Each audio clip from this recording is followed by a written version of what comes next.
Veneráveis esposas de nosso Senhor Jesus Cristo, meus amados irmãos, você que nos acompanha também na sua casa ou pela internet, nesse domingo que estamos a 60 dias da Páscoa, da Ressurreição, nesse tempo é chamado na liturgia de Septuagésima, nós precisamos fazer um verdadeiro exame de consciência. O exame de consciência consiste em nós olharmos para dentro da nossa vida, da nossa alma, do nosso coração, para descobrirmos aquilo que nosso Senhor pede de nós, que nós tiremos da nossa vida. Semelhante a uma pessoa que ao caminhar durante o dia, ao chegar no final do dia, nota que pegou ali durante o dia alguma poeirinha, alguma sujeira na sua roupa, assim também a nossa vida. No caminhar do cristão sempre existe algo que nós precisamos nos purificar, tirarmos, arrancarmos de nós mesmos. E esse tempo da Septuagésima, então, é um tempo que a igreja propõe na liturgia para que nós façamos exatamente este exame de consciência. Todos nós, então, vamos pensar na nossa vida olhando para cada um de nós. Vamos olhar para os outros, vamos olhar para nós. E nesse domingo é proposto para nos ajudar nesse exame de consciência uma parábola muito simples, que é a parábola do semeador. Como diz São Gregório, dispensa comentários, porque o próprio Jesus já comentou. O próprio Jesus nos explicou o sentido dela. Nosso Senhor fez questão de explicar o sentido dela para os seus discípulos, para os apóstolos e para os seguidores, para aquelas pessoas que o seguiam. Por que é que Nosso Senhor explicou para eles e não explicou para os outros? Porque Nosso Senhor quer que nós meditemos na sua palavra, que nós procuremos considerar pausadamente, tranquilamente, a palavra de Deus no nosso coração. É por isso que é importantíssimo que nós meditemos e remeditemos na palavra de Deus. Vamos meditar então juntos.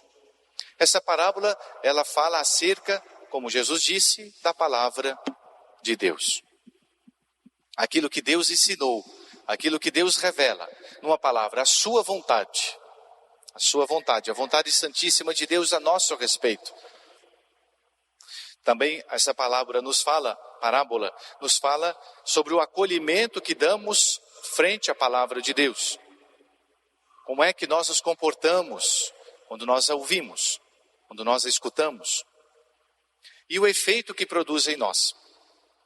Então vamos lá. Nosso Senhor fala aqui de 4 espécies de terrenos. O primeiro terreno, nós sabemos que o semeador saiu a semear. Veja que é Deus que cultiva o bem em nós. Deus, Nosso Senhor, é como um semeador. Nosso Senhor está fazendo uma comparação para que as pessoas entendam. E na época, no lugar onde Jesus pregava, onde Jesus viveu, existe exatamente esses 4 tipos de terrenos. O terreno à beira do caminho, as pedras, os espinhos e a terra boa. À beira do caminho, Nosso Senhor então não semeou. O evangelista fala que a semente caiu. A semente caiu. Mas aquela semente, porque a terra é muito imprópria, não é a terra para cultivar, mas para passar, uma terra socada, uma terra sem umidade, não é adequada, a semente logo foi pisada e as aves do céu a roubaram, a comeram, a levaram.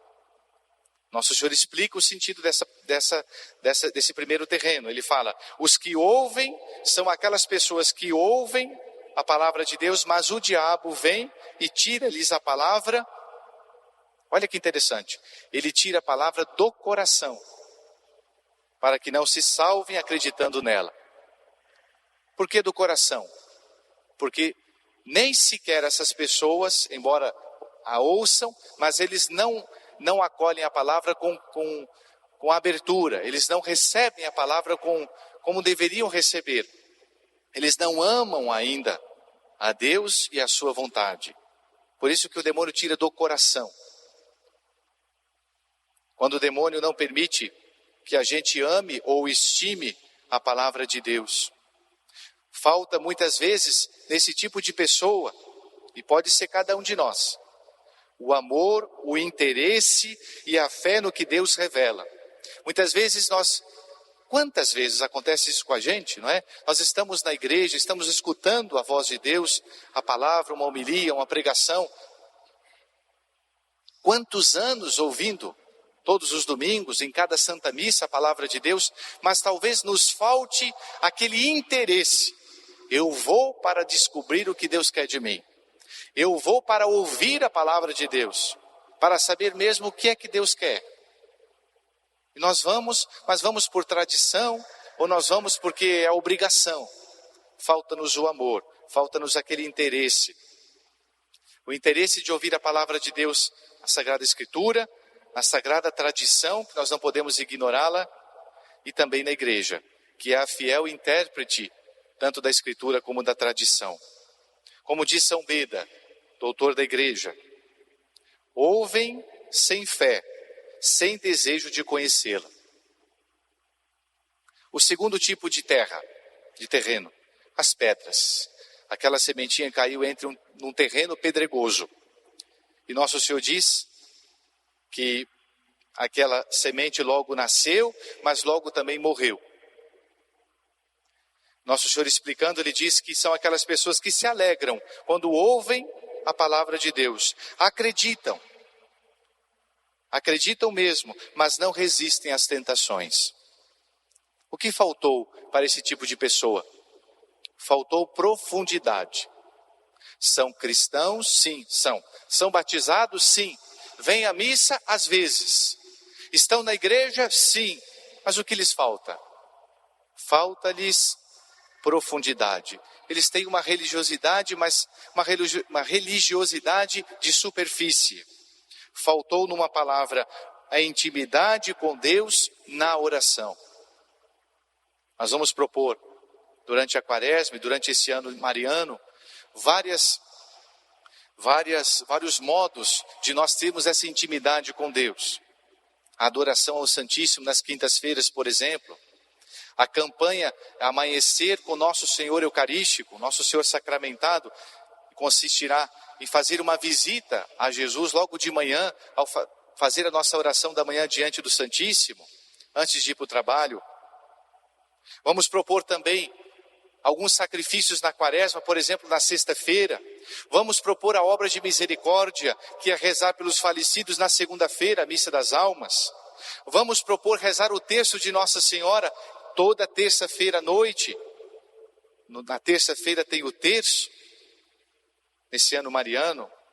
Vamos propor também várias outras orações, etc., atividades, exercícios espirituais, para que a gente tenha intimidade com Deus.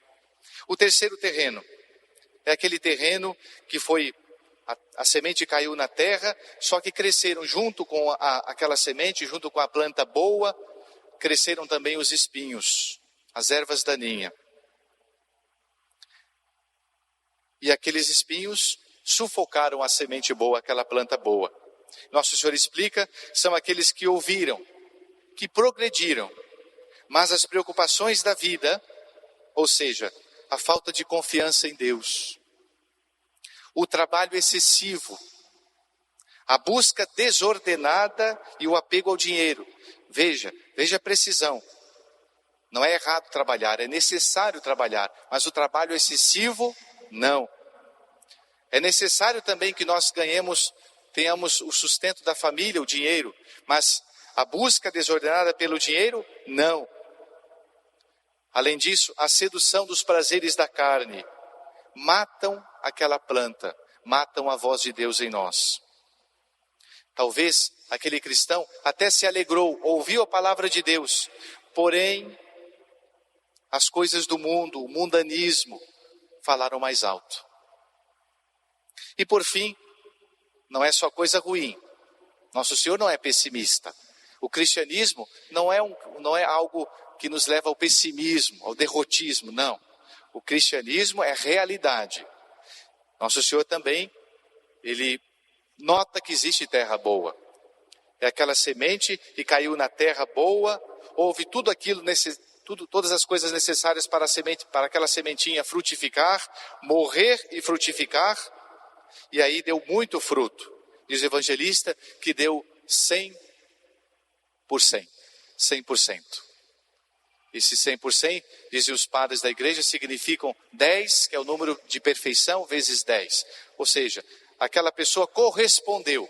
Foram aquelas pessoas que corresponderam à graça e à voz de Deus. Nós olhamos aqui, um terreno bom foi o coração de Nossa Senhora. Nossa Senhora foi aquela terra boa, que recebeu a vontade de Deus, que fez a vontade de Deus. É interessante que o evangelista fala, são aquelas pessoas que guardam, ou seja, que acolhem, que ficam com a palavra de Deus, com um coração bom e perfeito, e dão frutos na paciência. É claro que a graça de Deus, ela não nos transforma de maneira mágica. Eu me confesso e nunca mais agora eu tenho nem sequer tentação. Não é assim. O cristianismo não é mágico. O cristianismo, a ação da graça na nossa alma, ela requer paciência. Ou seja, requer que nós soframos, requer a cruz. É interessante, os outros aspectos importantes dessa parábola, já para terminar. Nosso Senhor diz, um autor de exegese, Teofilato, ele diz que não cessa o Filho de Deus de semear em tua alma. Deus é aquele divino cultivador que coloca a semente do bem em nós. Mas depende da nossa correspondência. É interessante também, diz o evangelista, que saiu a semear. Por quê? Porque o objetivo de Deus é exatamente fazer frutificar, cultivar o bem em nós. Outro aspecto interessante, diz o evangelista, que ele saiu a semear a sua semente. Por que ele falou isso? Porque a semente de Deus, ela é autêntica, ela não é transgênica. Sabe o que é semente transgênica, né? Semente transgênica é aquela semente que é colocada em laboratório, e eles mudam a semente de tal maneira que ali tenha propriedades, tenha em torno daquela semente o adubo, os herbicidas necessários, mudam geneticamente a semente de maneira que ela produza mais. Mas a palavra de Deus, ela não é transgênica, ela não é adulterável, ela não pode ser adulterada. Por isso que o nosso Senhor falou, saiu a semear a sua semente. Ou seja, a palavra de Deus tem que ser autêntica, nós não podemos adulterá-la. São Paulo, nessa primeira leitura, que é tão grande, né? No que nós ouvimos, São Paulo fala o quanto ele sofreu por ele semear, por ele pregar a autêntica palavra de Deus, por parte de judeus, por parte de pessoas que não tinham fé, por perigos, quanto que ele quase morreu várias vezes. O semeador, quando semear a autêntica semente, ele vai sofrer. Cuidado com aqueles pregadores, cuidado com aquelas pregações que pregam, que ensinam um cristianismo light, fácil. Não é fácil seguir a Nosso Senhor. Nunca vai ser, nunca foi e nunca vai ser. Por quê? Porque exatamente, muitas vezes a nossa vontade é de ficar com a erva daninha dos prazeres da terra, das coisas do mundo. A nossa vontade é não tirar as pedras da falta de superficialidade da nossa vida espiritual. Nós temos que transformar essa terra, muitas vezes ruim, em terreno bom, em terreno propício para receber Nosso Senhor. Meus amados irmãos, peçamos a Jesus, o divino semeador das nossas almas, que nós possamos adentrar nesse tempo da Septuagésima, depois da Quaresma, fazendo esse exame de consciência. Qual é o terreno da minha alma? Em que terreno eu me encontro? À beira do caminho? Ou seja, tenho deixado o demônio tirar da minha vida a palavra de Deus, o bem? Ou será que, por exemplo, eu tenho muitas pedras, não tenho profundidade porque não rezo, não dou tempo para Deus? Quantas vezes as pessoas dizem assim, padre, eu não tenho tempo para rezar. Se eu perguntar para os senhores e as senhoras que trabalham tem os seus trabalhos. Você tem tempo para rezar? Como é que é a sua vida? A maioria vai dizer, padre, a minha vida é muito corrida, eu não tenho tempo para rezar. Então escuta só essa historinha. Se fosse nos proposto, todo santo dia, nós perdermos meia hora para irmos no banco, e ali, se a gente fizesse isso por meia hora, a gente poderia ganhar 100 mil reais todo dia, em meia hora. Quem é de nós que não perderia e não arranjaria meia hora para ir no banco e pegar o dinheiro? É ou não é? Todos nós arranjaríamos meia hora. Nós daríamos o jeito. Não é assim? Nem que seja de madrugada. Por que é que a gente não tem tempo para rezar? Então o que nos falta? Falta a gente estimar a oração. Falta a gente, de fato, valorizar a intimidade com Deus. Então tratemos de rezar. Tratemos de rezar. Ou então, a nossa terra é aquela terra cheia de espinhos. Não é? Ou seja, as coisas do mundo, os prazeres, falam mais alto. Mas não vale a pena. Por que não vale a pena? Se a gente colocar na balança, por mais que a gente tenha todos os prazeres do mundo, todas as glórias do mundo, por 60, 70, 80 anos, e depois? E a eternidade? E o depois? Não é? De que vale o homem ganhar o mundo inteiro se vier a perder a sua alma? Deixe a palavra de Deus entrar no seu coração. Deixe ela transformar a sua terra numa terra boa. Louvado seja nosso Senhor Jesus Cristo. Para sempre seja louvado.